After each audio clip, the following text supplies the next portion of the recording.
বন্ধুরা, আপনাদিকে না কেউ হারায়, না ভাগ্যে ধোঁকা দেয়। আপনারা নিজেই নিজের কাছে হেরে গেছেন। প্রতিদিন প্রাতঃ উঠেন, কিন্তু জীবিত হন না। প্রত্যেক স্বপ্ন তো দেখেন, কিন্তু পুরা করার শক্তি নেই। ব্রহ্মাণ্ড চিল্লিয়ে চিল্লিয়ে করে বলছেন, হয়তো জাগো, হয়তো জাগো, তা না হলে হারিয়ে যাও এই ভিড়ে।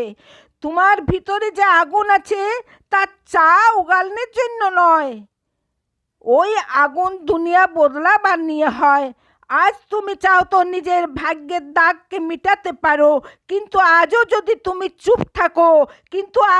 তুমি চুপ থাকো, তাহলে তোমার নামও এই দুনিয়াতে জবানাতে স্মরণ থাকবে না। মেষ রাশি, তুমি জন্ম নিয়েছ আগুন বনার জন্য। আর ছাই বনে কেন জীবিত আছো, ছাই বনে কেন বেঁচে আছো? চাহে কিছু হয়ে যায়, হার একদম মানবে না। যদি এখনো হৃদয় ধড়কে, তাহলে এই ভিডিওকে আগুনের মতো দাও দাও করে ছড়িয়ে দাও, আর কমেন্টে লিখে দাও, হার নয় আর পার। এবার হার নয় আর পার। ধন্যবাদ।